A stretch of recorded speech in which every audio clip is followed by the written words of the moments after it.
Good evening, everyone. Welcome to the channel. Before I begin, here are my disclaimers. Today I am going to give you an update about JENSCARE Scientific Co. Limited annual report.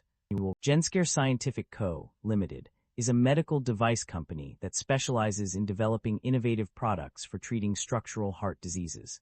At its core, the company offers a range of interventional products designed to treat various conditions affecting the heart valves. The company's product portfolio includes transcatheter valve replacement systems, such as LU-X valve and KEN-Flex, which are used to treat severe tricuspid regurgitation and aortic valve regurgitation, respectively. Additionally, JENSCARE offers TRVR system for treating severe aortic regurgitation or combined with aortic stenosis. JENSCARE also develops clip-based transcatheter mitral valve intervention, TMVR, repair systems, including JENSCLIP and JENSRELIVE, which are designed to treat patients with severe mitral regurgitation. Furthermore, the company offers SIMULOC, a bionics left atrial appendage occluder system for preventing cardiogenic stroke. In addition to its product offerings, JENSCARE provides platform technologies and accessories such as introducer kits, anti-calcification technology, dry tissue technology, and polymer leaflet technology. The company also engages in consulting and investment activities, further expanding its reach in the medical device industry.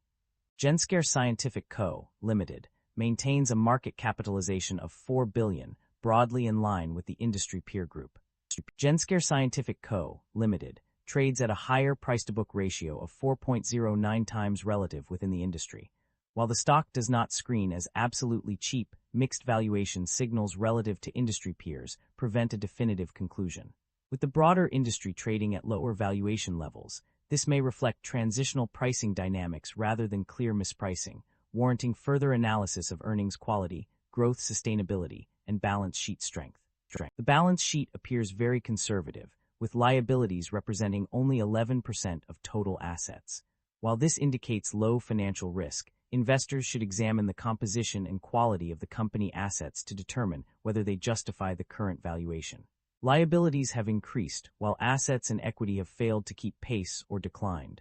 This suggests the business is not growing and may be in decline, making it a highly unattractive investment from a risk perspective. Shareholder equity has declined over the past 5 years, but operating income remains positive.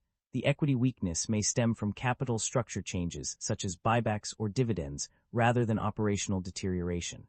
The share count has remained broadly unchanged, indicating no significant dilution or buyback activity over the past 5 years. The income statement shows that the company revenue have been declining annually and operating income have not been increasing.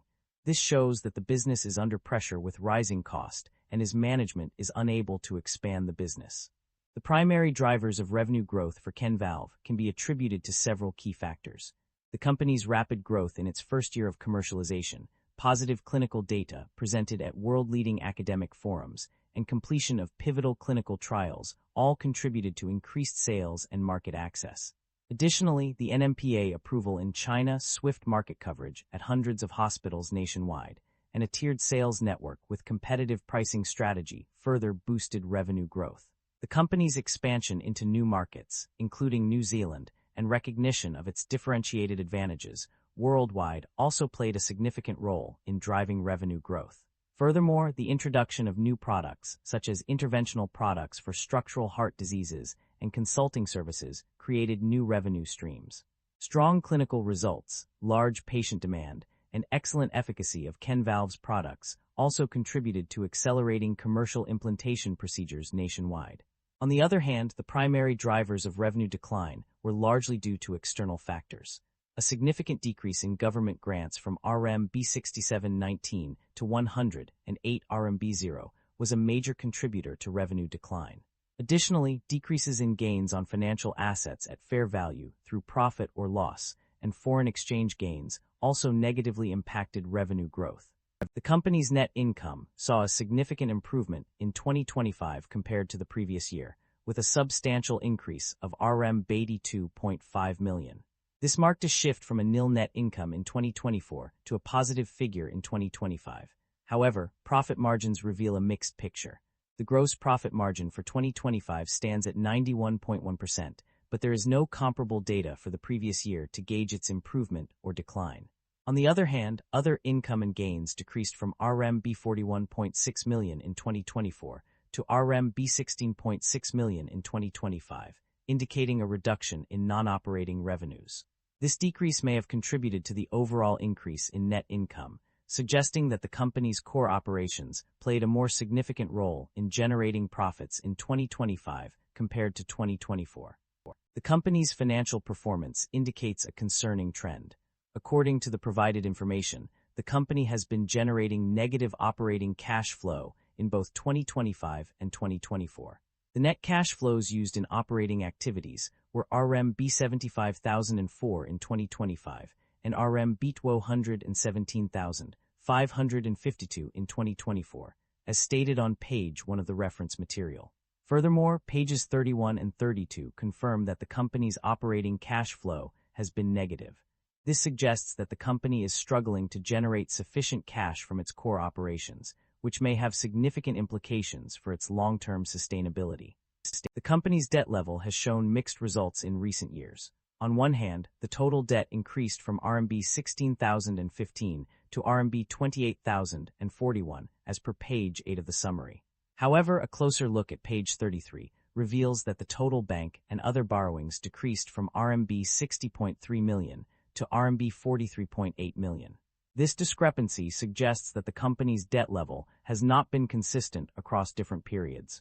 On the other hand, interest expenses have decreased significantly over the same period. According to page 14 of the summary, total interest expense on financial liabilities not at fair value through profit or loss decreased from RMB 1670 in 2024 to RMB 867 in 2025. Additionally, interest capitalized also saw a decline from RMB 1,381 in 2024 to RMB 697 in 2025. This reduction in interest expenses is a positive trend for the company, indicating that it may be able to manage its debt more effectively over time.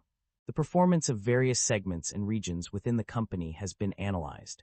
In terms of revenue growth, the Chinese mainland segment stood out, with a significant increase to RMB 48,996 in 2025. This represents a notable improvement compared to other countries and regions, which collectively generated RMB 41,591 in revenue for the same year. In terms of product performance, one area that demonstrated exceptional results was catheter sheath products. These products performed well, indicating strong demand and market acceptance. Overall, these findings suggest that the company's focus on specific segments and products has yielded positive outcomes, warranting further exploration to identify areas for continued growth and improvement. The financial report of a company reveals key information. A review of the financial report reveals that one significant action taken by the company is related to its capital structure. Specifically, it can be noted that the company has engaged in share buybacks. This decision indicates that the company's management believes that the current market price of its shares undervalues the company and presents an opportunity for the company to increase shareholder value. The fact that the company has chosen to repurchase its own shares suggests a confidence in the company's future prospects, as well as a desire to return value to shareholders. This action can also be seen as a strategic move to reduce the number of outstanding shares, thereby increasing earnings per share and potentially boosting the stock price. There are valid concerns about inventory buildup and supply chain disruption. The data suggests that the company's selling and distribution expenses increased significantly in 2025 compared to the previous year, indicating a possible issue with managing inventory levels.